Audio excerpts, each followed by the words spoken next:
ஜெபம். எங்களை அதிகமாக நேசிக்கிறேங்க நல்ல தகப்பனே, இந்த மாலை வேலைக்காக நன்றி செலுத்துகிறோம். கடந்த வாரத்துல ஏற்பட்ட பற்பல தடைகளின் மத்தியில ஆண்டவரே, நாங்க எப்பொழுதும் புதிதான ஒரு பெயர்ல இன்றைக்கும் நாங்க மறுபடியும் கூடி வந்திருக்கிறோம். சுவாமி, தயவாய் இறங்கி நீ செய்த எல்லா கிருபைகளுக்காக, நன்மைகளுக்காக நன்றி செலுத்தி இந்த வேளையிலும் எந்த விதமான தடைகள் நேரிடாதபடி நீர் காத்துக்கொள்ள முடியாம உம்மை நோக்கி பார்க்கிறோம். ஆண்டவரே, இதுல ஜாயின் பண்ண முடியாம இன்னும் உம், கஷ்டப்பட்டுட்டு இருக்கிற மக்களை சீக்கிரமா அழைத்து வாரோம். மறந்து போனவர்களை நினைப்பூட்டும். ஆண்டவரே, நீர்த்தாமே இந்த நேரத்தை ஆசீர்வதித்து தாரும். இதுல நாங்கள் கற்றுக்கொள்கிற காரியங்கள் எங்கள் வாழ்க்கைக்கு பிரயோஜனமா இருக்க நீர் ஆசீர்வதித்து தாரும். ஆவியானவர் எங்களுக்கு சொல்லி தாரும். சுவாமி, எங்களுக்கு போதிக்கிறவர் நீர்த்தாமே. ஆண்டவரே, உங்களுடைய கரத்துல எங்களை தாழ்த்தி ஒப்பு கொடுக்கிறோம். ஆசீர்வதியும் வழி நடத்தும். நேசிக்கிற இயேசு கிறிஸ்து மூலமாய் வேண்டிக் கொள்கிறோம் பிதாவே. ஆமென், ஆமென். So, good evening and welcome everyone for the study. All glory to our Lord and Savior Jesus Christ. நாம இன்றைக்கு 22ஆம் அதிகாரம், ஏசாயா 22ஆம் அதிகாரத்தை தியானிக்க இருக்கிறோம்.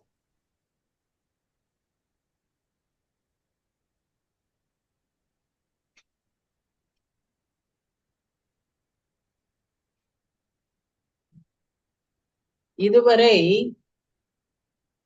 ஏசாயா ஜாதிகளுக்கும் ஜனங்களுக்கும் தேசங்களுக்கும் எச்சரிப்புகளையும் அறிவுரைகளையும் சொல்லி கொண்டு வந்தவர். இந்த அதிகாரத்துல எருசலேமுக்கான எச்சரிப்புகளையும் அறிகுறிகளையும் சொல்லுவதாக நாம் பார்க்கிறோம். முதல் 14 வசனங்களில எருசலேமுக்கான எச்சரிப்புகளை பார்க்கிறோம். பின்பு ஒரு தனி மனிதனாகிய ஷெப்னா என்கிற ஒரு தனி மனிதனுக்கும் எலியாக்கீம் என்கிற இன்னும் ஒரு தனி மனிதனுக்கும் அறிவுரைகளை சொல்லுவதை நாம் பார்க்கிறோம். இதுல இருந்து நமக்கு ஒன்று கற்றுக்கொள்கிறோம். ஒரு மனிதனுக்கானாலும் ஒரு தேசத்துக்கானாலும் ஒரு ஜாதிக்கானாலும் கர்த்தர் மாறாதவர். கர்த்தர் அவர் செயல்பாடுகள் எல்லாம் ஒன்றாய் இருக்கிறது என்று சொல்லி நாம் பார்க்கிறோம். எருசலேம் அவருடைய சொந்த ஜனம் உள்ள இடம், அவர் சொந்த ஜனம் வாழ்கிற இடம். இந்த எருசலேமுக்கு அவர் ஒரு எச்சரிப்பை தருவதாக பார்க்கிறோம். ஏன்னு சொன்னா, எருசலேமுக்கு ஏன் அவர் ஒரு எச்சரிப்பை சொல்லணும் அப்படின்னு பாத்தீங்கன்னா, அன்றைய நாளிலேயே ஒரு 3 முக்கியமான அவர்களிடத்துல காணப்பட்ட குறைகள் இருந்தது. ஒன்று, ஆவிக்குரிய குருட்டாட்டம், ஆவிக்குரிய ஒரு மந்த நிலைமை. மேலான தலைவர்கள் ஆவிக்குரியவர்களாய் இல்லாத ஒரு காரியம். இந்த 3ம் தான் அந்த எருசலேம் நகரத்துக்கு எச்சரிப்பை கொடுக்கும்படியாக கர்த்தர்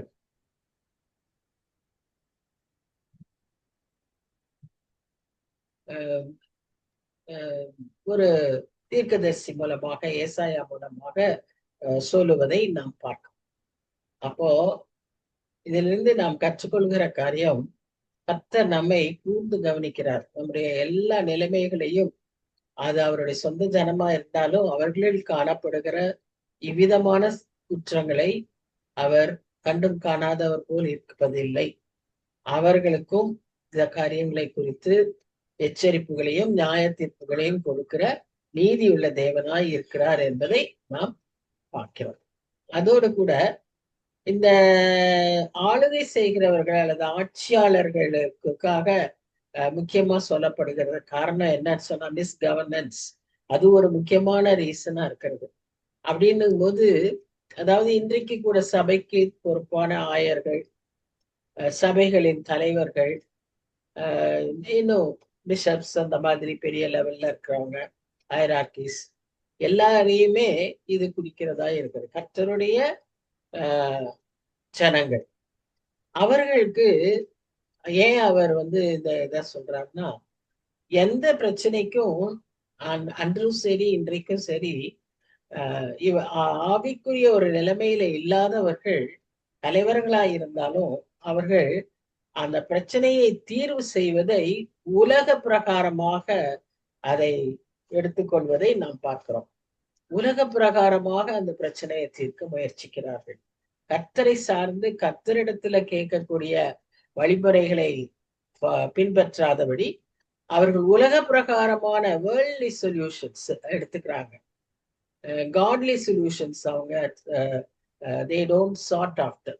அதுதான் முக்கியமான ஒரு தவறு.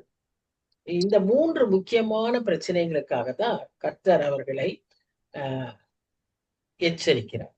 Spiritual blindness, complacency and மிஸ்கவர்னன்ஸ்.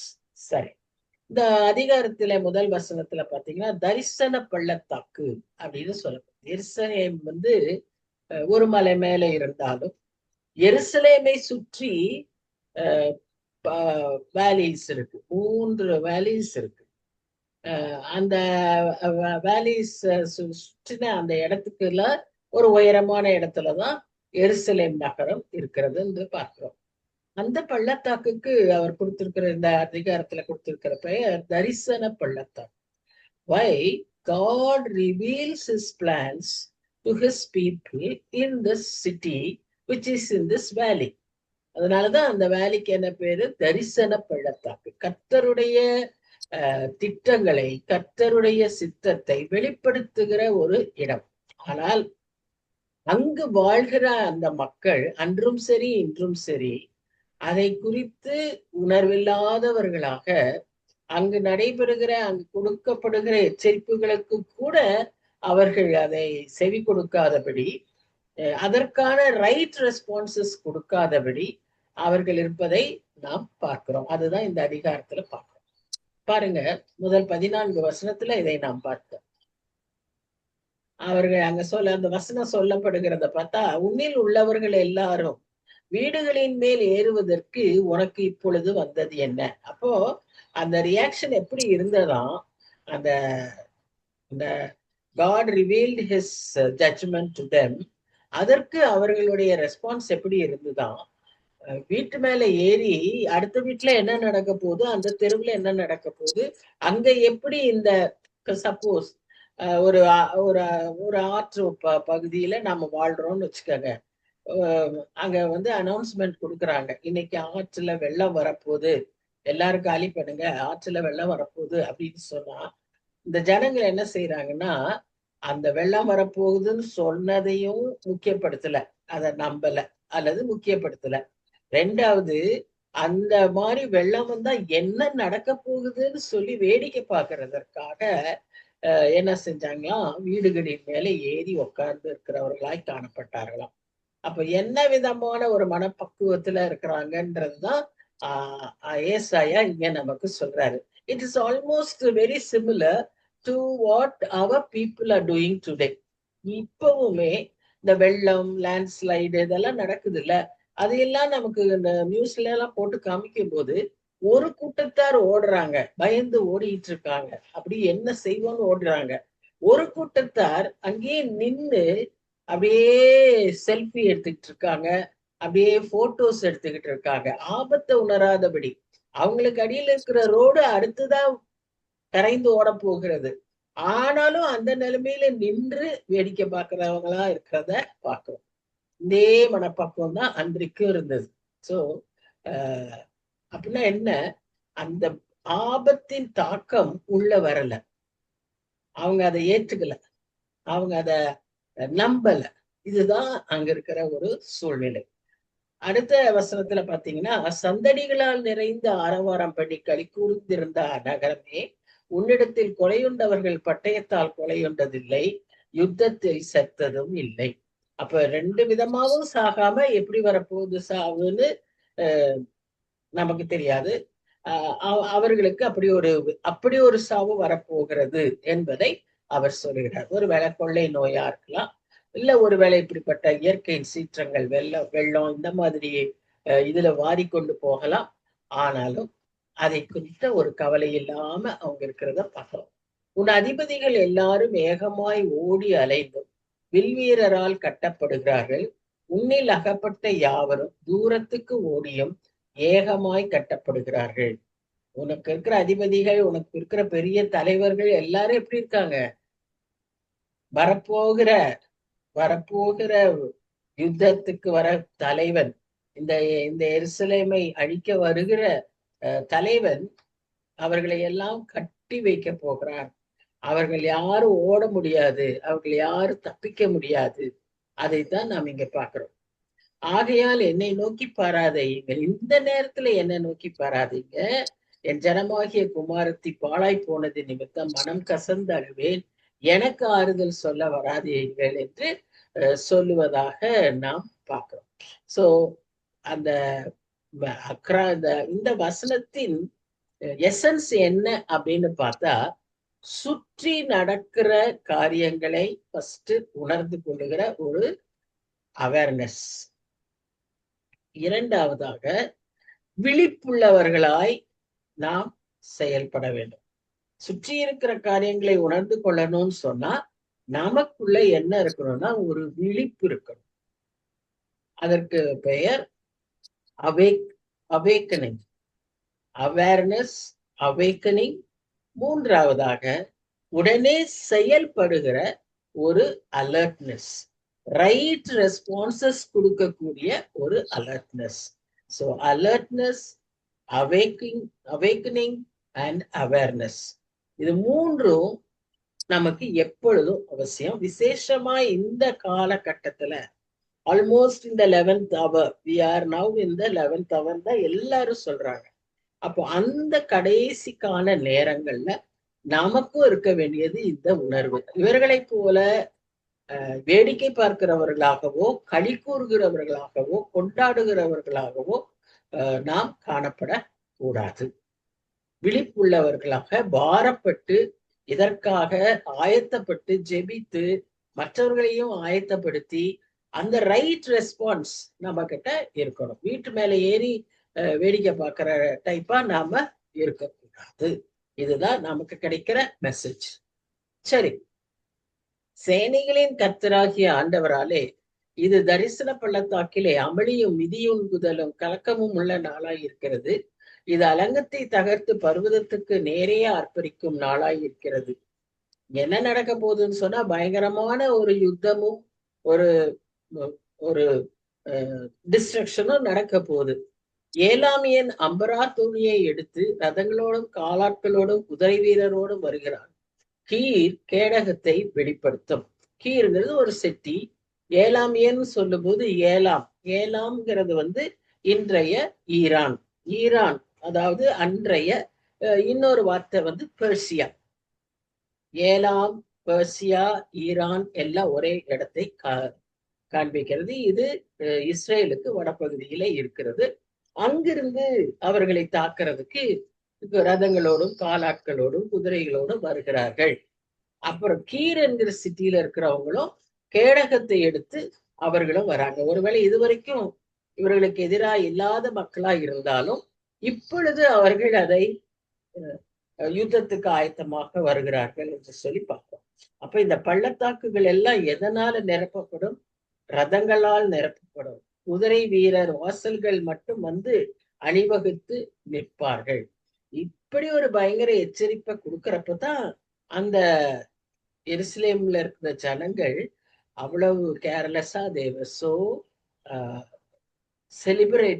celebrative mood, and they were not aware of what is happening around them, what is going to happen around them. இதுதான் அதுல ரொம்ப ரொம்ப முக்கியம். சோ எருசலேமுக்கு முக்கியமான எதிரியாய் வரலாற்றிலும் வேதத்திலும் காணப்பட்டது பாபிலோன்.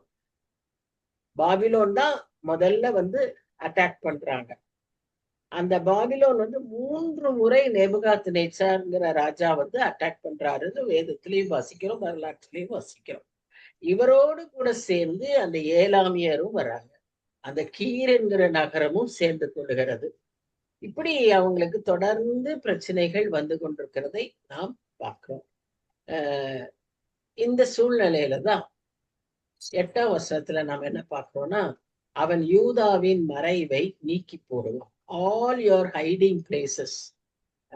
இன்னைக்கு கூட இஸ்ரேல் காசா வார பத்தி எல்லாம் பேசும்போது நாம என்ன வாசிக்கிறோம்? காசாவுல அவங்க ஒளிஞ்சிருக்கிற அந்த டனல்ஸ், அவங்க ரெஃப்யூஜிஸ் வச்சிருக்கிற டனல்ஸ், அவங்க சோல்ஜர்ஸ் எல்லாம் ஒளிஞ்சு இருக்கிற டனல்ஸ் எல்லாம் இஸ்ரேல் போய் கண்டுபிடிச்சிருச்சு அப்படின்லாம் பார்க்கிறோம். அதேதான் இங்கேயும். இப்போ அவங்களுடைய எருசலேமுடைய மறைவை அவன் நீக்கி போடுவான். அடுத்ததா அந்நாளிலே வனமாளிகையாகிய ஆயுத சாலையை நோக்குவாய். அப்ப they would start getting ready for the battle. ஆயுத சாலை, அவங்க ஆமரி எல்லாம் எங்க இருக்கோ அது ஒருவேளை வனமாளிகைன்னு சொல்லும்போது ஒருவேளை ஒரு ஜங்கல்ஸ் எல்லாம் இருக்கும், எங்க இருக்குன்னு தெரியாது. அங்க இருக்கிற அந்த இததான் they will look into and they will get ready. See, இங்க என்ன, what God expects is, God wants them to, his children, his people, to look unto him when they have this problem. அவங்களுக்கு முன்னோர்கள் இல்லாமல் இல்லை. ராஜாக்கள்ல யோசபாத்தை பார்த்தாலும் சரி, ஆசாவை பார்த்தாலும் சரி, அவங்க எல்லாம் when they heard of the news of the enemies coming, immediate அவங்க ஃபர்ஸ்ட் செஞ்ச காரியம் என்னன்னா, they looked unto the Lord, not into their armory. They did not count their soldiers. They did not get their army ready. In fact, யோசபாத்தை பார்த்தீங்கன்னா, he got his choir ready to praise God. A funny thing for a king to do when there is a battle. But that was the guidance of the Holy Spirit. So அது மாதிரி இல்ல ரெஸ்பான்சஸ ஆண்டவர் எதிர்பார்க்கக்கூடிய சூழ்நிலையில இந்த ஜனங்கள் அவங்க first என்ன செய்யறாங்க? போய் ஆயுத சாலையை பார்க்கறாங்க. தாவீது நகரத்தின் இடிதல்கள் அநேகமா இருப்பதை கண்டு, அங்க இடிபாடுகள்லாம் இருக்கு, ரொம்ப கேப்ஸ் இருக்கு, அங்க வால்ஸ்ல எல்லாம் வெரி வல்னரபிள் ஏரியாஸ் இருக்கு அப்படின்னு எல்லாம் ஒரு சர்வே எடுத்துட்டு உடனே என்ன செய்யறாங்கன்னா, they are strengthening their walls, they are building their houses so that they will have a very strong defense. அவங்களுடைய ரியாக்ஷன்ஸ் எல்லாம் பாருங்க. ஃபர்ஸ்ட் தே so என்ன சொல்றது, கேலியாட்டம், they were ridiculing and they were having fun about what God announced and they were waiting to see what will happen. அந்த மாதிரி ஒரு group. இன்னொரு சைட்ல என்ன பார்க்கிறோம், இவங்க போய் இந்த மாதிரி ஸ்ட்ரெங்தன் பண்றாங்க. இன்னொரு குரூப் அவங்க மிலிட்ரி, அவங்க டிஃபென்ஸ் ரெடி பண்றாங்க. இன்னொரு குரூப் என்ன பண்றாங்க, தண்ணி, அவங்களுக்கு வாட்டர் வேஸ் எல்லாம் வேணும், குடிக்கிறதுக்கு தண்ணி வேணும், அதையெல்லாம் ஸ்ட்ரெங்தன் பண்றாங்க. அந்த அகலின்னு சொல்லுவாங்க இல்லையா, 2 மதில்களுக்கு நடுவுல ஒரு பெரிய பள்ளம் வச்சு அதுல தண்ணீர் வச்சு அதுல முதலைகளை எல்லாம் வச்சிருப்பாங்க. Maybe if you had visited any fort you can easily see that. இங்க எங்க கோயம்புத்தூர் பக்கத்துல பாலக்காட்டுல ஒரு ஃபோர்ட் இருக்கு, இன்னும் மைசூர் அங்கெல்லாம் பாத்தீங்கன்னா நிறைய ஃபோர்ட்ஸ் இருக்கு, வெள்ளூர்ல ஒரு ஃபோர்ட் இருக்கு, கோவால ஒரு ஃபோர்ட் இருக்கு, அகோடா ஃபோர்ட். இங்க எல்லாமே யூ வில் ஃபைண்ட் தட் அகலி. அகலிங்கிறது ஒரு பெரிய வாட்டர்வே. இதுக்கு reach out to the mainland பண்ணணும்னு சொன்னா from the inner wall they will have to open a door. அந்த டோரை ஓப்பன் பண்ணாதான் ஒரு பெரிய பிரிட்ஜ் மாதிரி அதுக்குள்ளும் அது மேல போக வர it will happen.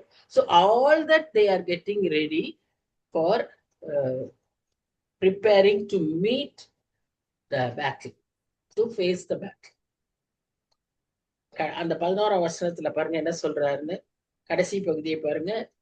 ஆனாலும் அதை செய்தவரை நீங்கள் நோக்காமலும் அதை ஏற்படுத்தி தூரத்திலிருந்து வரப்பண்ணினவரை கவனியாமலும் போகிறீர்கள். இந்த மாதிரி ஒரு வார்த்தை நம்மை குறித்து வரக்கூடாது.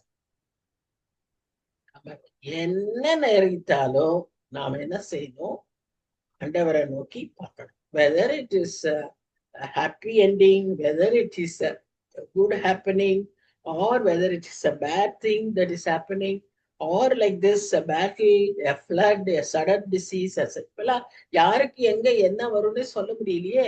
இப்ப எல்லாமே அண்டர் த்ரெட்டா இருக்கே. அப்படி இருக்கக்கூடிய ஒரு சூழ்நிலையில நாம எப்பவும் ஆண்டவரையே நோக்கி பார்க்க கர்த்தர் நம்மையும் எதிர்பார்க்கிறார். நாமும் அப்படிப்பட்டவர்களா இருக்க வேண்டும்.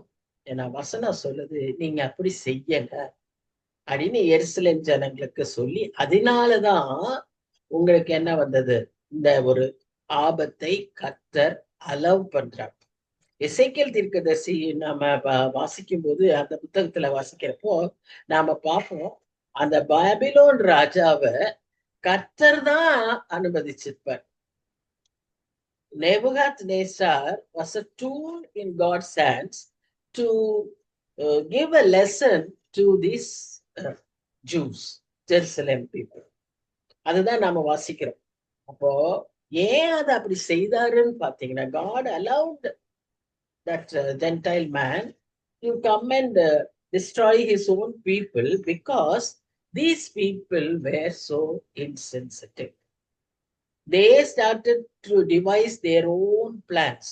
அவங்களே தங்களுக்கு பாதுகாப்புக்காக, தங்களுடைய ப்ரொடெக்ஷனுக்காக அவங்களே எல்லாவற்றையும் செய்யறாங்க. They never realized God has removed the protection, His protection. நமக்கு பாதுகாப்பை கொடுப்பவர் யார்? நமக்கு எல்லாவற்றையும் ப்ரொவிஷன் கொடுக்கிறவர் யார்? It is God, Jehovah Jireh. இந்த பாதுகாப்பை அவர் எடுத்துட்டாருங்கிறதே ரியலைஸ் பண்ணாம, சிம்சோன் எப்படி ஆவியானவர் அவர் எடுத்தது போயிட்டாருங்கிறத உணராம இருந்தானோ, அந்த உலக இதுல அப்படியே இருந்தானோ, அது போல இந்த ஜனங்கள் தங்களுடைய அந்த உலக பிரகாரமான வாழ்க்கை, உலக பிரகாரமான சூழ்நிலை, அந்த நிலையே இருந்துட்டதுனால கர்த்தர் தங்களுடைய பாதுகாப்பை எடுத்துட்டாருங்கிறதை உணராதபடி போய்விட்டார்கள். இந்த நிலைமை நாம் ஒவ்வொருவருக்கும் நேரிடக்கூடும். நாம் என்றைக்கும் எப்பொழுதும் அவரையே சார்ந்து இருக்கணும். அததான் கர்த்தர் விரும்புகிறார். So this is the lesson that we get from these verses. 12, 13, 14 என்ன பார்க்கிறோம்னா, God's expectation and these people's response. God's expectation என்ன அப்படின்னு பார்த்தீங்கன்னா, சேனைகளின் கர்த்தராகிய ஆண்டவர் அக்காலத்திலே அளவும் புலம்பவும் மொட்டையிடவும் ரெட்டுடுத்தவும் கட்டளையிட்டார். When a nation mourns and when a nation repents, God changes his plan. God turns his heart towards them to forgive. இதை நாம் வேதத்திலேயே பார்க்கிறோம். Nineveh is the best example. ஆடு மாடுல இருந்து செய்திய கேட்ட ஒரே மெசேஜ கேட்ட உடனே they started to fast and repent. இதே மாதிரி ரெட்டுடுத்துனாங்க, மொட்டை அடிச்சாங்க. ராஜாவில இருந்து ஆடு மாடு வரைக்கும் அதை செய்தாங்க. It was pleasing to God. So God wants us to repent. That's the only thing He asks of us.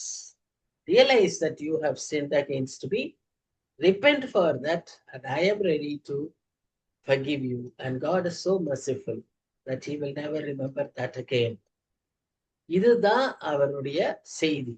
ஆனா இதை நாம் செய்யாதபடி அந்த ஜனங்கள் என்ன பண்ணாங்க, சந்தோஷமாய் இருந்து ஆடு மாடுகளை அடித்து இறைச்சியை சாப்பிட்டு திராட்சரசத்தை குடித்து புசிப்போம் குடிப்போம் நாளைக்கு சாவோம் என்று சொன்னார்.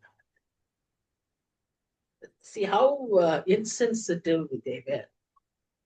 They had no idea about the eternal life. They had no idea about their future. They were so insensitive. They were so taken up by what they see around. எல்லாருக்கும் they are so blessed. God has blessed them so fully. அதனால அவங்களுக்கு எந்த தேவையும் இல்லை. இன்னைக்கு இந்த நிலைமை ஏற்படும். ஐஸ்வர்யம் வந்தா அதுதான் ஏற்படும். Many rich people are not able to come to Lord because they have everything. They don't have a need. எப்பவுமே ஒரு இது இருக்கு இல்லையா, தேவை இருந்தாதான், பிரச்சனை இருந்தாதான் கடவுள்கிட்ட போறது. இதுதானே வழக்கமாய் மனுஷனுடைய உணர்வே இருக்கு. அப்படி எல்லாம் நல்லா இருக்குன்னு வைங்களேன், கடவுளை நினைக்கிறதுக்கு நேரமே இருக்கு. அதனாலதான் அந்த 14ஆம் வசனத்துல அவர் சொல்றாரு, மெய்யாகவே நீங்கள் சாகும் மட்டும் இந்த அக்கிரமம் உங்களுக்கு நிவர்த்தியாவதில்லை என்று சேனைகளின் கர்த்தராகிய ஆண்டவர் சொல்லுகிறார் என்பது என் செவி கேட்கும்படி சேனைகளின் கர்த்தரால் தெரிவிக்கப்பட்டது என்று ஏசாயா சொல்றார். அதனாலதான் இன்னைக்கு வரைக்கும் அது தொடர்ந்து அந்த சாபம், அந்த அந்த தண்டனைகள் நிறைவேறிக் கொண்டே இருக்கிறது அவர்களுக்கு. என்றைக்கு அவர்கள் ரிப்பெண்ட் பண்றாங்களோ, என்றைக்கு அவர்கள் ஆண்டவரிடத்துல திரும்புறாங்களோ, அவ்வளவு அருமையான அந்த மக்களுக்கு அவ்வளவு ஸ்பெஷல் பீப்புள், ப்ரெஷியஸ் பீப்புள். ஆனா they miss the target, they miss the blessings. இதுதான் ஒரு பரிதாபமான ஒரு நிலைமை. So instead of preparing Jerusalem for an attack, they should have turned their hearts in humble repentance to the Lord. அதுதான் expectation. இன்னைக்கு நமக்கும் அதுதான் எக்ஸ்பெக்டேஷன். இதை எப்படி சால்வ் பண்றது, இந்த பிரச்சனையை எப்படி சந்திக்கிறது, இதுக்கு என்ன பண்றது, அதெல்லாம் இல்ல நம்மளுடைய வேலை. நம்ம வேலை என்ன? கர்த்தரிடத்துல திரும்ப வேண்டும்.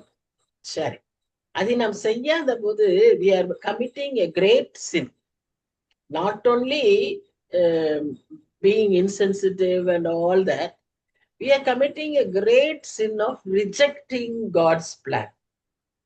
அது நமக்கு தெரியல. சட்டிலா நம்ம என்ன செஞ்சிட்டு இருக்கோம்னா, we are rejecting God's plan, we are rejecting God's word of என்ன சொல்றது, warning. அப்படி நாம செய்யும் போது ஒரு பெரிய பாவத்துக்குள்ளாகிறோம். இந்த பாவத்துக்கு மன்னிப்பே கிடையாது. கர்த்தரை எதிர்க்கிறவனுக்கு கர்த்தர் வேண்டாம் என்று சொன்னா, அப்ப கர்த்தரை வேண்டாம்னு நம்ம யாரும் சொல்ல மாட்டோம். ஆனா நம்ம இப்படி செஞ்சோம்னா அதுக்கு அர்த்தம் அதுதான். It is equivalent to that. So what will happen? We will not be even forgiven. So அப்படிப்பட்ட ஒரு பெரிய பாவத்துக்குள்ளாயிருவோங்கிறது தான் எச்சரிக்கை. ஜாக்கிரதையா இருக்கும். சரி, இந்த 14 வசனமும் எருசலேமை குறித்து. 15 - 19 வசனங்கள் ஒரு தனி மனிதனாகிய ஷெப்னாவுக்கு எழுதப்பட்டது. இந்த ஷெப்னா யாரு அப்படின்னு நீங்க பாத்தீங்கன்னா, அன்றைய காலகட்டத்துல இருந்த ராஜா எசேக்கியா. இந்த எசேக்கியா ராஜா உடைய விசாரிப்பு காரணம் treasurer, பொக்கிஷக்காரனுமாகிய ஷெப்னா. He was a steward and as well as a treasurer. He was the overseer of the entire palace and the entire thing. அவர் என்ன செய்தாருன்னு பாத்தீங்கன்னா, உயர்ந்த ஸ்தலத்திலே தன் கல்லறையை வெட்டி கண்மலையிலே தனக்கு வாசஸ்தலத்தை தோண்டுகிறவனை போல, நீ உனக்கு இங்க கல்லறையை வெட்டும்படிக்கு உனக்கு இங்கே என்ன இருக்கிறது, உனக்கு இங்கே யார் இருக்கிறார்கள்? அவரை பார்த்து, ஷெப்னாவை பார்த்து கர்த்தர் பிரத்யட்சமாய் தனிப்பட்ட விதத்துல பர்சனலா பேசுறாரு. ஏன்னா Shebna is in a authoritative position. அவருடைய வேலை என்னவா இருந்திருக்கணும்? ஜனங்களை சரியாய் வழி நடத்தணும். அந்த சிட்டிய, அந்த ராஜாவை, அந்த இடத்த அவன் சரியா ஆயத்தப்படுத்தி இருக்கணும். வர எச்சரிப்பை அவன் ராஜாவுக்கு சொல்லியிருக்கணும், ஜனங்களுக்கு சொல்லியிருக்கணும், நாட்டை அதுக்கேற்ற விதமாய் ஆயத்தப்படுத்தணும். Whatever is happening around Jerusalem, he was not bothered. தான் நல்ல ஒரு பீஸ்ஃபுல் டெத்தும், தான் டெத் எப்படி இருக்கணும்னு ஒரு நல்ல கலரை, எங்க மலை மேல ஒரு கலரைய கட்டி ஒரு ரொம்ப அழகுபடுத்தி வச்சிருக்க. He was preparing for that. இன்னைக்கு கூட நிறைய பேர் கடலுக்கடியில கூட நிறைய வீடை கட்டி ரெடியா வச்சிருக்காங்க. ஏதாவது மேல பூமியில ஏற்படுற பயங்கரங்கள் கடைசி நாள்ல ஏற்பட்டுச்சுன்னா அடியில போய் ஒளிஞ்சுக்குவோன்னு. அவங்களுக்கு சமுத்திரமும் கர்த்தருடைய இதுன்னு தெரியல, போய் ஒளிஞ்சுக்கலான்னு அங்க அடியில கட்டிக்கிட்டு இருக்கிறாங்க. நிறைய பேர் கட்டி வச்சிருக்காங்க. நிறைய பேர் மார்ஸ்ல இடம் வாங்கி வச்சிருக்காங்க. Whatever maybe, that's all their foolish ideas, ignorance of God's word. ஆனா நாம் அறிந்த ஜனங்கள் நாம் எப்படி இருக்கோம்? இது உண்மை. இந்த ஷெப்னா கட்டின கல்லறைய ஆர்கியாலஜிஸ்ட் கண்டுபிடிச்சிருக்காங்க. ஒலிவ மலைக்கு கீழே கிழக்கு முக்காத்துல இந்த கல்லறைய கட்டியிருக்கான். பெரிய கல்லறையா கட்டியிருக்கான். இந்த ஏசாயா அந்த ஷெப்னாவுக்கு இவஸ் ஸ்டூவர்ட் அவருக்கு சொல்றாரு, எச்சரிப்பை சொல்றாரு. இத சொல்லி அவர் உனக்கு இங்க யார் இருக்கா, நீ எதுக்கு இப்படி செஞ்சிட்டு இருக்கேன்னு சொல்லி அடுத்த பனிஷ்மெண்ட் அடுத்த வசனங்கள்ல வருது. அவருக்கு அதான் சொல்றாரு, நீ உன் ராஜாவை சேவித்து ராஜாவை இந்த நாட்கள்ல இந்த மக்களை சரியா வழிநடத்திருக்கு, அதை நீ செய்யாம கர்த்தரை தேடாம நீ உன்னுடைய சொந்த கல்லறைய உன் செல்ஃபிஷ் ப்ரொடெக்ஷனுக்கு உன்னுடைய நிலைமை அப்படியே இருக்கணும், அப்படியே இருக்கும் அப்படின்னு நினைச்சிட்டு நீ செய்து ஒரு சிறிய இதுல செஞ்சுக்கிட்டு இருக்கிறியே, உன்னுடைய சொந்த மகிமைக்காக காரியங்களை செஞ்சுக்கிட்டு இருக்கிறியே, நீ என்ன ஆக போற அப்படின்னு அவர் சொல்றார். ஏன்னா அவனுக்கு ஒரு நல்ல பொறுப்புல அவர் இருந்தான். ஒரு மதிப்பான ஒரு பொறுப்பு, ஒரு நல்ல எதையும் சொல்லக்கூடிய ஒரு பொறுப்பு. நெகேமியா, he was a steward. Daniel, he served, and many of his friends also served the king. அவங்கெல்லாம் எப்படி அந்த ராஜாக்களை ஆலோசனைகளை அப்பப்போ சொன்னாங்கிறத நம்ம பார்க்கிறோம். But this Shebna, instead of doing this duty, he went away from his responsibility. So இந்த ஷெப்னாவுக்கு என்ன சொல்றாருன்னா, நீ யாருன்னு உன்னை நினைச்சுக்கிற, உனக்கு இங்க யார் இருக்காங்கன்னு நீ இந்த மாதிரி காரியங்களை எல்லாம் செஞ்சுக்கிட்டு இருக்க, இந்த இதை உனக்கு கொடுத்தது நான் தானேன்னு அவர்கிட்ட பேசுறாரு. இப்ப நிறைய சமயத்துல நம்முடைய அச்சீவ்மெண்ட், நம்முடைய பொசிஷனு, நமக்கு இருக்கிற பொசிஷன்ஸ், இது எல்லாம் நம்ம சம்பாதித்தது, நாம் செய்து கொண்டிருக்கிறோன்றத நாம நினைச்சுக்கிறோம். But God says, and we also should know, that everything comes from the Lord. அவர்தான் நமக்கு எல்லாம் கொடுத்தாருங்கிறத நாம அறிந்து கொள்ளாம அந்த இதுலயே நாம மூழ்கி விட்டோமானால் இப்படிப்பட்ட ஒரு செல்ஃப் இன்ட்ரெஸ்ட் நமக்குள்ள வந்துவிடும். Self glory, we will start seeking self glory. Sometimes this happens even to the ministers of God. I'm not talking about the worldly ministers. மினிஸ்ட்ரியில இருக்கிறவங்களுக்கு, பாஸ்டர்ஸ்க்கு, நல்ல ஆண்டவருடைய பிள்ளைகளுக்கு கூட இவ்விதமான ஒரு காரியங்கள் ஏற்பட்டு விடுகிறது. இவர் என்ன நினைக்கிறாருன்னா, கர்த்தர் சொன்ன எச்சரிப்புகள் எதுவும் எனக்கு நேரிடாது, அந்த ஆபத்துகள்லாம் எனக்கு வராது, அது யாருக்கோ வரப்போகுதுங்கிற மாதிரி அவர் நடந்துக்கிறார். which shows that he has not understood God's word. அதுக்கு அவனுக்கு என்ன ஆகுன்றத சொல்றாரு பாருங்க. நீ இப்படி எங்கேயோ ஒரு பெரிய கல்லறையில ரொம்ப பீஸ்ஃபுல்லா மறிப்பேன்னு நினைச்சிட்டு இருக்கிறியே, என்ன நடக்கும்னா, பலவான் ஒருவனை துரத்துகிற வண்ணமாக கர்த்தர் உன்னை துரத்தி விட்டு நிச்சயமாய் உன்னை மூடி போடுவார், உன்னை சமாதி கட்டிடுவார். அவர் உன்னை உருண்டையை போல அகலமும் விசாலமுமான தேசத்திலே சுழற்றி எறிந்து விடுவார். அங்கே நீ சாவாய், அங்கே உன் மகிமையின் ரதங்கள் உன் ஆண்டவருடைய வீட்டுக்கு இகழ்ச்சியாக இருக்கும். உன்னை உன் நிலையை விட்டு துரத்தி விடுவேன், உன் ஸ்தானத்திலிருந்து நீ பிடுங்கி போடப்படுவாய். எப்படி ஒரு எச்சரிப்பு பார்த்தீங்களா ஷெப்னாவுக்கு? he was a steward. பார்த்தீங்கன்னா நமக்கு நிறைய பெரிய ஒரு வார்னிங்ஸ் இதுல கிடைக்குது.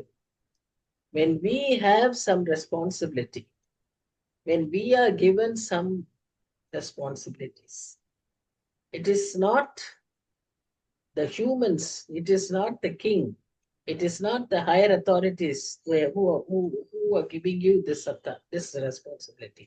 அது சபையிலேயே இருக்கலாம், அது ஊழியத்துல இருக்கலாம், குடும்பத்துல இருக்கலாம், எதுனாலும் அது கர்த்தர் நமக்கு கொடுத்த பொறுப்பு என்று உணர்ந்து அந்த பொறுப்பை கர்த்தருடைய மகிமைக்காக, கர்த்தருடைய நாமத்துக்காக, அவருக்கு ஏற்ற விதமாய் நாம் அதை செய்ய அழைக்கப்படுகிறோம். இவன் எப்படின்னா, அந்த ஒரு அந்த களஞ்சியத்தை சேர்த்து வைச்சான் இல்லையா, அப்படிப்பட்ட ஒரு மனுஷனுக்கு ஒப்பானவன், ரிச் ஃபூல். அவனை ஒருத்தனை ஆண்டவர் ஃபூல்னு கூப்பிடுறாரு. அந்த மாதிரிதான் இவனும். தன்னுக்காக ஒரு கல்லறைய கட்டி தான் இப்படி மறிக்க போறேன் கதை. நிச்சயமா நான் எக்ஸைல்ல போக மாட்டேன். நான் இங்க எருசலேம்லயே தான் இருப்பேன். நான் இங்க இந்த இடத்துல இப்படி மறிக்க போறேன் அப்படின்ற ஒரு எண்ணத்துல அவர் இருந்தார். ஆனா what happen? He had to go to Babylon. He was taken away, and there he was killed. There he died like an orphan. ஒரு கல்லறை கூட இல்லாம, ஒருத்த அவனுக்கு பரியல் பண்ற கூட ஆள் இல்லாம அங்க மரித்தான் என்று சொல்லி அவனுடைய காரியத்தை குறித்த வரலாறு சொல்லி, all that he possessed meant nothing now. அவன்கிட்ட இருந்த அத்தனையும் ஒன்றுக்கும் உபயோகம் இல்லாமல் போயிடுச்சு. எல்லாம் அவனுக்கு ஒரு வெட்கத்தை கொண்டு வரும்படியாக இருந்தது. ஒரு வெட்கப்படுகிற ஒரு நிலைமைக்குள்ளாக அவன் தள்ளப்பட்டான் என்று சொல்லி நாம பார்க்கிறோம். சரி, இப்ப 20 மீதி உள்ள வசனங்கள்ல எலியாக்கீம் என்கிற மனுஷனை பற்றி நாம் பார்ப்போம். நல்லா ஞாபகம் வச்சுக்கணும், எலியாக்கீம், நாட் எலியாக்கீம். அவர் ஒரு ராஜா. இவர் எசேக்கியாவின் ஸ்டூவர்ட். இவர் இன்னொரு சர்வன்ட் எலியாக்கீம். 2 பேரும் ஒரே பேலஸ்ல ஒரே பொசிஷன்ல இருந்தவங்க. பட் 2 பேருக்கும் ஏற்படக்கூடிய டெஸ்டினி வாஸ் டிஃபரண்ட். இதெல்லாம் நமக்கு ஒரு பெரிய எச்சரிப்பு. நம்ம we may be friends, we may be together, we may have same positions, but when we stand in front of God, we are different. Each of us have to face individually. அவனவன் தன் தன் கணக்க ஒப்புவிக்கணும். நம்ம சேர்ந்து எல்லாம் ஒப்புவிக்க முடியாது. எனக்கு எங்க அப்பா எல்லாம் ஊழியக்காரங்க, அதனால அப்படியெல்லாம் நம்ம எதுவுமே பேச முடியாது. Nothing comes there. Nothing stands for us. We have to stand alone. அது நாம எப்பவுமே ஞாபகம் வச்சுக்கணும். இவங்க 2 பேரும் இருந்தாங்க. இப்ப எலியாக்கீமுக்கு என்ன சொல்றாருன்னு பார்த்தா, என்னும் என் ஊழியக்காரனை நான் அழைத்து. அவரை அட்ரஸ் பண்ணும்போதே அவனை குறிச்சு எப்படி சொல்றாங்க? என் ஊழியக்காரன். So which shows he was a godly man. உன் வஸ்திரத்தை அவனுக்கு தரித்து. இது he is talking to Shebna only. All the promises, all the warnings for Eliakim is told only to Shebna. அவனுக்கு தான் சொல்றாங்க. அதைத்தான் நம்ம வாசிக்கிறோம். அப்போ உன் வஸ்திரத்தை அவனுக்கு தரித்த. அப்ப என்ன நினைச்சு, Eliakim maybe not on par with Shebna. ஷெப்னாக்கு 2-3 பொறுப்புகள் கொடுக்கப்பட்டிருந்தது. சரியா? இந்த எலியாக்கீமுக்கு ஒரு வேலை இருந்தது. இப்ப எலியாக்கீமுக்கு ஷெப்னாவுடைய ரெஸ்பான்சிபிலிட்டி, ஷெப்னாவுடைய அதிகாரம், ஷெப்னாவுடைய ட்ரெஸ். ஏன்னா அந்த பொசிஷனுக்கு ஏத்த ட்ரெஸ்ஸஸ், கலரு, இதெல்லாம் ரோப்ஸ், இதெல்லாம் அந்த ஊர்ல அந்த யூதர்கள் மத்தியில அது ஒரு முக்கியமான பழக்கம். சோ அந்த மாதிரி பண்ணி கொடுத்து அவன் கையிலே கொடுப்பேன். அவன் எருசலேமின் குடிகளுக்கும் யூதாவின் வம்சத்துக்கும் தகப்பனாயிருப்பான். நீ செய்ய வேண்டிய அந்த பொறுப்பை நீ செய்யாததுனால அந்த பொறுப்பை இவன் கையில கொடுக்கிறேன். What was expected of Shebna? He should have been the father and the guide for the people of Jerusalem and his people and its people. அத அவன் செய்யாததுனால அந்த பொறுப்பை இவன் கையில ஃபர்ஸ்ட். அடுத்ததா பாருங்க, இன்னும் பெருசா, தாவீதுடைய வீட்டின் திறவுகோலை அவன் தோளின் மேல் வைப்பேன். தாவீது வீட்டின் திறவுகோலை யார் வச்சிருந்தா? திறவுகோல் யார் கையில இருந்தது? இயேசு கிறிஸ்து, மேசியா. வெளிப்படுத்தல் விசேஷத்துல நம்ம வாசிக்கிறோம், அவர் பூட்டுனதை யாரும் திறக்க முடியாது, அவர் திறந்தது யாரும் பூட்ட முடியாது. அதே வார்த்தையை எங்க பாக்குறோம். இப்படிப்பட்ட ஒரு ஆசீர்வாதத்தை அந்த எலியாக்கீமுக்கு கிடைக்குது. What a great promise. See, when you follow God sincerely, God is faithful to bless us. God is faithful to reward us. ஊழியக்காரனுக்கும் ஊழியம் செய்தவனுக்கும் ஊழியம் செய்யாதவனுக்கும் நான் வித்தியாசத்தை காண்பிப்பேன் என்று சொன்னார். மல்கியா புஸ்தகத்துல வாசிக்கிறோம். அந்த வித்தியாசத்தை நிச்சயமா நம்ம பார்ப்போம். Whether it may be small or big, என்ன பொறுப்பு நம்ம கையில கொடுத்திருக்காங்களோ அந்த பொறுப்பை நம்ம சின்சியரா செய்யும் போது கர்த்தர் அதை கணக்கில் வைக்கிற தேவன். எலியாக்கீமுக்கு அதே பேலஸ்ல அதே வேலையை செஞ்சுக்கிட்டு இருந்தான். அதை விட ஒரு தாழ்வான வேலையை தான் செஞ்சுக்கிட்டு இருந்தான். அவனை அவர் கூப்பிடுகிறார் என் ஊழியக்காரன் என்று. இப்படித்தான் நம்மளை பார்த்து கூப்பிடணும். இந்த மாதிரிதான் நமக்கு ஆசீர்வாதம் கிடைக்கும். We do not know what kind of rewards we will have, but this is just an example how God is faithful. அவருடைய steadfast love பார்க்கிறோம்.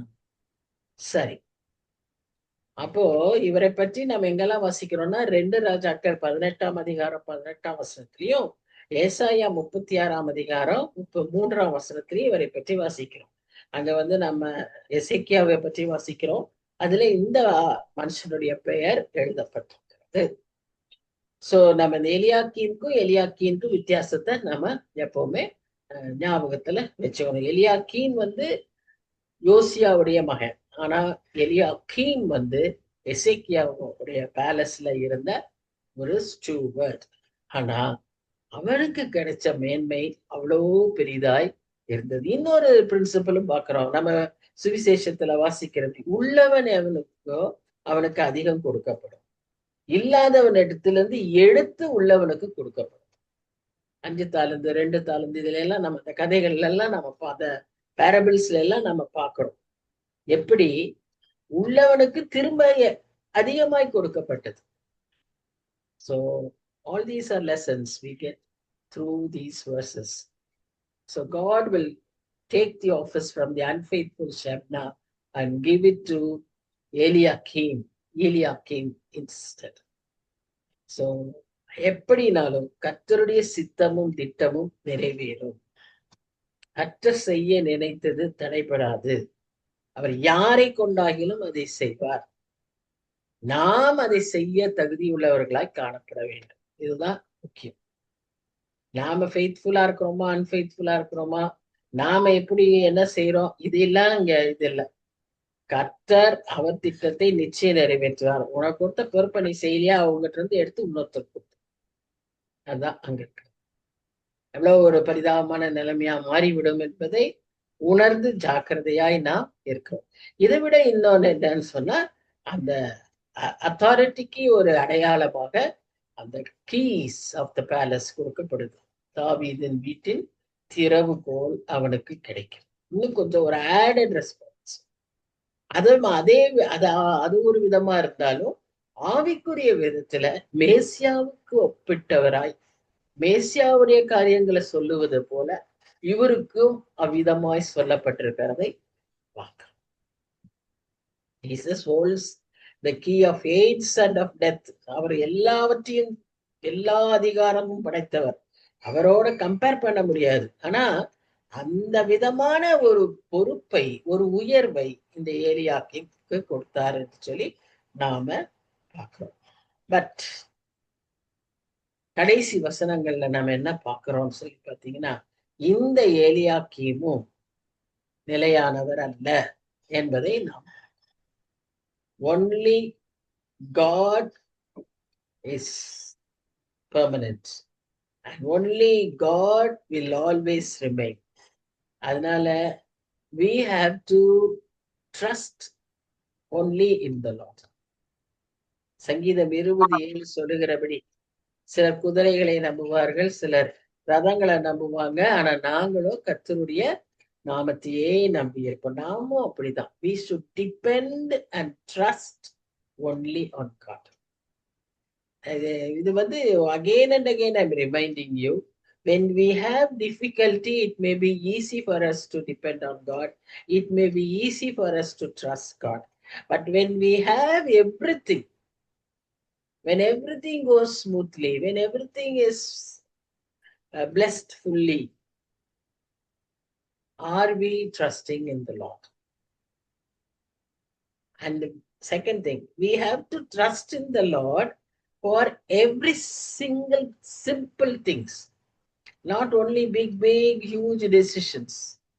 Even for simple things we are to depend on God. இது அடுத்த முக்கியமான ஒரு பாடம். இப்படி நாம அவரை எதிர்பார்க்கிற ரெஸ்பான்ஸ் நம்ம கிட்ட இல்லாத, நாம ஒரு அறியாமலே செய்திருந்தாலும் கர்த்தர் நம்மை தண்டிக்கிறவராய் இருக்கிறார். அவர் மிகவும் வேதனைப்படுகிறார். அவங்கள இப்படி எதிர்பார்த்தேன், நீங்க இப்படி இருக்கீங்களே அப்படின்னு அங்க வசனத்துல சொல்றார். இன்னைக்கு நமக்கு நேர்ல சொல்லலைனாலும் இந்த வசனம் நமக்கு கொடுத்திருக்கிறார். எதுக்காக? நாம் அதை அறிந்து அதன்படி வாழும். சோ இந்த அதிகாரத்துல ரொம்ப அருமையா கர்த்தர் நம்மோடும் கூட தனிப்பட்ட விதத்துல, எப்படி செப்னாவுக்கு எலியாக்கீம்கெல்லாம் தனிப்பட்ட விதத்துல பேசினாரோ அதே விதமாக நம்மோடும் கூட கர்த்தர் இன்றைக்கு தனிப்பட்ட விதத்துல பேச விரும்புகிறார். ஏற்றுக்கொள்ள நாம் ஆயத்தமா இருக்கணும். நம்ம கிட்ட இருக்க வேண்டியது இந்த கடைசி நாட்கள்ல அலர்ட்னஸ், அவேக்னிங் அண்ட் அவேர்னஸ். இந்த மூன்று இருக்கணும். we should be awake, always விழித்திருக்கணும், அலர்ட்டா இருக்கணும். அதே போல அவேர்னஸ், என்ன நடக்குன்றதே தெரியாம நம்ம இருந்துட்டு இருந்தோம்னா எத்தனையோ நடந்துட்டு போயிடும். அவங்க சொல்ல அந்த நாட்டுல எல்லாம் காவல்காரங்க இருப்பாங்க, அவங்க சத்தம் போட்டு சொல்லுவாங்க. போன அதிகாரத்துல பார்த்தோம், பாபிலோனுக்கு எதிராக இருந்த தீர்க்க தரிசனத்துல அவன் காவல்காரன் கத்துவான், சிங்கத்தை போல கத்துவான். சோ நமக்கும் எச்சரிப்புகள் பல விதங்களில வந்துட்டே இருக்கு. அது எல்லாம் உணர்ந்தவர்களா இருக்கணும், அலர்ட்டா இருக்கணும், அவேர்னஸோட இருக்கணும். எல்லாவற்றுக்கும் மேலாக for everything we should depend on God. நமக்கு நிறைய டேலண்ட்ஸ் இருக்கலாம், நிறைய ஆண்டவர் கொடுத்துருக்கலாம், கிருபைகள் கொடுத்துருக்கலாம். நம்ம எல்லாத்துக்கும் அவரை தான் சார்ந்துதான் இருக்கணும்னு அவசியமே இல்லாம இருக்கலாம். போன தடவை செஞ்ச மாதிரியே இந்த தடவை ஈஸியா செஞ்சுட்டு போயிடலாம். ஆனாலும் what God expects us, we have to ask God every time for everything. I need thee every hour, I need you every moment அப்படிங்கிற ஒரு அண்டர்ஸ்டாண்டிங்க்கு கர்த்தர் நம்மை அழைக்கிறார். நம்ம அடுத்த அதிகாரத்துக்குள் போவோமா? இன்னைக்கு ஆரம்பிக்கும் போதே 10 minutes late. So shall we see just for 10 minutes the other next chapter and finish up? Okay? Yes, Annie.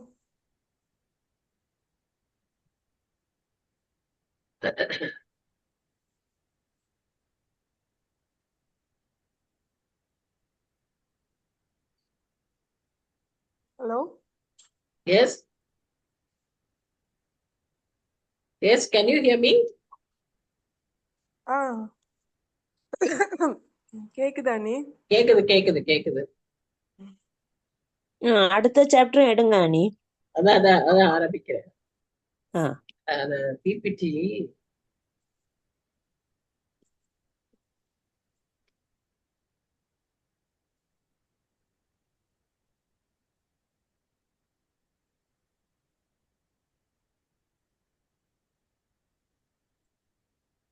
தெரியுதா? அது சாப்டர் 23. தெரியுது, கொஞ்சம் ஸ்லாண்டிங். ஆமா, ஸ்லாண்டிங்ல தான் போட்டிருக்கேன். Okay okay. இந்த 23 சாப்டர் 23 இது என்ன பற்றி இருக்குன்னா, இதுவும் ரொம்ப இன்ட்ரெஸ்டிங் ஒரு chapter. This talks about the prophet's burden of Tyre. தீரு என்கிற நகரத்தை குறித்த தீர்க்க தரிசனம். இதை குறித்து கொஞ்சம் பார்த்துட்டு இந்த இன்ட்ரோடக்ஷனை முடிச்சுட்டு நம்ம அப்புறம் அடுத்த வாரம் உள்ள போகலாம். இந்த தீரு என்கிறது வந்து அடுத்த ஒரு பெரிய செல்வம் மிக்க ஒரு நகரம். இந்த நகரத்தையும் பாபிலோனையும் கொஞ்சம் கம்பேர் பண்ணி பார்த்தோம்னா, ஆஹ் இந்த பேபிலோனும் அன்றைக்கு ஒரு பெரிய ராஜ்யமா இருந்தது. இந்த தீரு வந்து ஒரு சின்ன ஒரு பெரிய நகரம், நாட் ராஜ்யம் பட் நகரம். ஆனா ஈக்குவலன்ட் டு பேபிலோன்.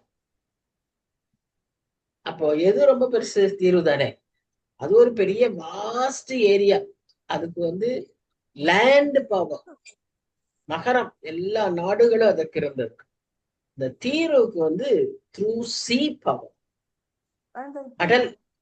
இதற்கு கடல் தான் நிறைய பெரிய இடமா இருந்தது. அடுத்து இந்த பேபிலோன் வந்து அப்படி பெரிய ராஜ்யமாய் ஒரு ஸ்ட்ராங்கா இருந்ததுக்கு காரணம், அது வந்து போரினா, இட் ஹேட் மிலிட்டரி டாமினன்ஸ். எல்லா விதமான போர் காலங்கள், போர் வெப்பன்ஸ், போர் செய்யக்கூடிய அந்த சிறந்த ஒரு சோல்ஜர்ஸ், எல்லா டெக்னிக்ஸ் அதெல்லாம் கொண்டது பேபிலோன். அதே இந்த தீருவை பார்த்தீங்கன்னா, இது வந்து த்ரூ சீ பவர், அடுத்து வியாபாரம், வர்த்தகம் அண்ட் எக்கனாமிக் டாமினன்ஸ். எல்லா மிலிட்டரி டாமினன்ஸ் இருந்தாலும் தப்பு இல்லைன்னா ஒன்றும் நடக்காது. ஆனா இந்த தீருவுக்கு அந்த எக்கனாமிக் டாமினன்ஸ் இருக்கு. It had money, it had a lot of commercial trading power, sea power. கொஞ்சம் கம்பேரிசன்ல நம்ம பார்த்தோம்னா Tyre looks more like China, Babylon looks more like American, whatever may be. சரி, இப்போ அந்த மாதிரி ஒரு இது, இப்போ நம்ம அதை பற்றி பார்க்கலாம். இட்ஸ் அந்த தீரு சீதோன் என்பது இஸ்ரேலுக்கு கொஞ்சம் மேலான பகுதியில இருக்கு, வடக்கு பகுதியில, அந்த மெடிட்ரேனியன் கரையில இருக்கு. அந்த தீருவையும் சீதோன் நகரத்தையும் சேர்ந்து ஒன்றாய் சொல்லணும்னா பினிஷியா அப்படின்னு சொல்லுவாங்க. தமிழ்ல வந்து சரி எனக்கு வரல. நான் அடுத்த நமக்கு வரும் அந்த மோனிக்கேன்னு வரும். சரி, பினிஷியன் சிட்டி. அந்த பினிஷியன் சிட்டிக்கு இந்த தீரு is known for it's maritime trade. அப்படின்னா என்ன அர்த்தம்னா கடல் வர்த்தகம். இந்த அதிகாரத்துல அதனுடைய வீழ்ச்சியை நாம் பார்க்கிறோம். இந்த தீருவினுடைய செழிப்பை எசேக்கியேல் 26 வரைக்கும் நம்ம வாசிச்சிருக்கோம். நீங்க வீட்டுல போய் வாசிச்சு பாருங்க. அங்க ரோட்ல எல்லாம் தங்க துகள் இருந்ததுன்னு சொல்லி பார்ப்போம். அப்படிப்பட்ட ஒரு பெரிய ஒரு வெல்தி சிட்டி. இதுல இன்னொரு ஸ்பெஷாலிட்டி என்னன்னு சொன்னா, இதுக்கு வந்து ஒரு ஐலண்டும் இருக்கு, ஒரு மெயின்லேண்ட்லயும் ஒரு சிட்டி இருக்கு. Inland city and Island city, ரெண்டு பகுதிகளாய் இந்த தீரு அந்த வர்த்தகத்தை செய்தது. பாபிலோனியர் வந்து அட்டாக் பண்ணும்போது இன்லேண்ட் சிட்டி, அதாவது இந்த மெயின்லேண்ட்ல இருந்த சிட்டியை அட்டாக் பண்ணாங்க. ஆனா ஐலண்ட் தொட முடியல, ஏன்னா அங்க அவங்களால போகவே முடியல. ஆனா அலெக்சாண்டர் தான், இந்த கிரீக் எம்பரர், அதற்கு ஒரு வழி உண்டு பண்ணி அதன் வழியாய் சென்று அங்கு போய் அந்த தீருவை அளிப்பார். அதெல்லாம் ஒரு பெரிய விஷயம். நம்ம அந்த எசேக்கியேல் அப்ப ரொம்ப டீட்டெயிலா அது பிக்சர்ஸ் எல்லாம் போட்டு பார்த்தோம். If you want to just recollect, you just go through those videos. If you want, read those chapters in Ezekiel. We will have a good idea. இந்த தீருவுக்கு என்ன முக்கியமான ஒரு பிரச்சனைனா, இந்த இத்தனை செழிப்பு இருக்கிறதுனால அதுக்கு என்ன வந்தது?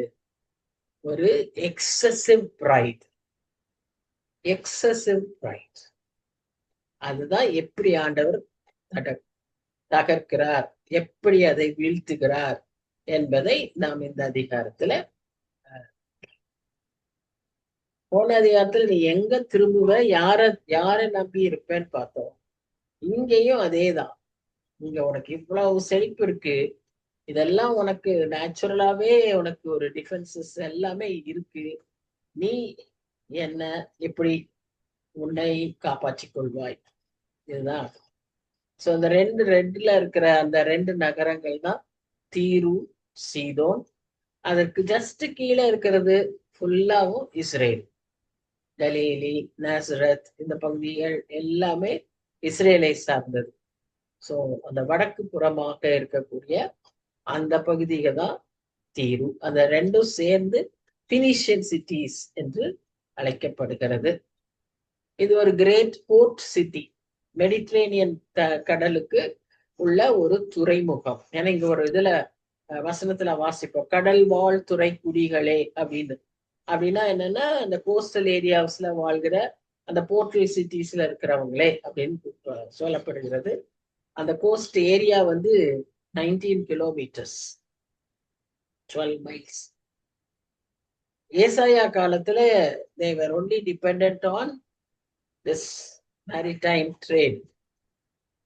அதோடைய நேச்சுரல் டிஃபென்சஸே யாராலும் அதை வந்து கைப்பற்ற முடியாத ஒரு நிலைமை.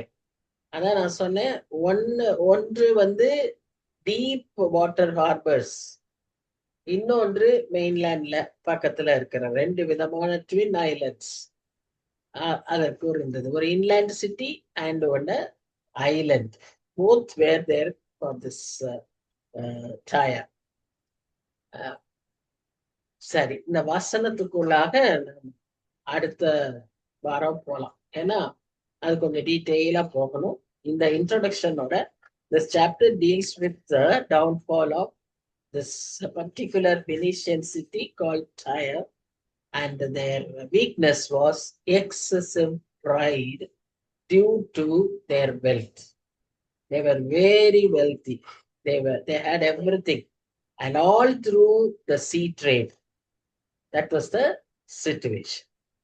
So இந்த இதோட நம்ம இதை முடிப்போம். அடுத்த வாரம் முதல் வசனத்துல இருந்து அப்பதான் ஒரு தொடர்ச்சி இருக்கும்.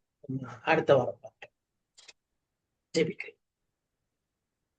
நல்ல ஆண்டவரே, நன்றியோடு உம்மை நாங்கள் துதிக்கிறோம் சுவாமி, ஸ்தோத்திரிக்கிறோம்.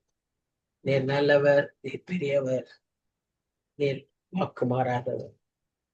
ஆண்டவரே, எங்களை மேல் எவ்வளவு அதிகமாய் நீர் நேசம் கொண்டவர் என்பதை நாங்கள் பார்க்கிறோம். அன்புக்காக நாங்க நன்றி செலுத்துகிறோம். நாங்க ஒவ்வொரு நாளும் எச்சரிக்கப்பட, ஒவ்வொரு நாளும் அறிவுறுத்தப்பட, உணர்த்தப்பட நீர் விரும்புகிறீர் சுவாமி. அதற்காக நாங்கள் நம்மை துதிக்கிறோம் சுவாமி. ஆண்டவரே, இந்த நாளிலும் கூட எங்களோடு நீர் பேசினீர். வசனங்கள் மூலமாக எங்களுக்கு நீர் காரியங்களை சொல்லி கொடுத்தீர். நன்றியோடு உம்மை துதிக்கிறோம்.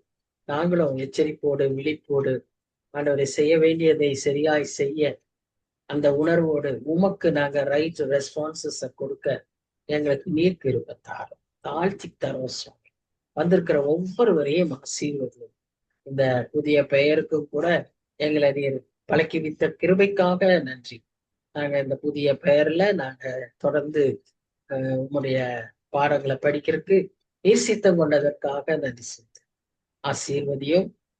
எங்களை வழி நடத்தும். நாங்க திரும்ப சந்திக்கும் வரை உடைய இன்ப பிரசன்னம் எங்களோடு இருந்து காத்துக்கொள்ள வேண்டுமாய் ஆண்டவரும் இரட்சகருமாகிய இயேசு கிறிஸ்துவின் மூலம் வேண்டிக் கொள்கிறோம் பிதாவே. ஆமென், ஆமென்.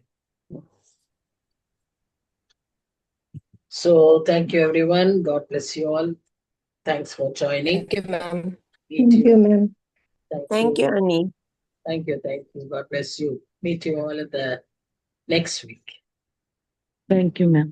Till then, bye.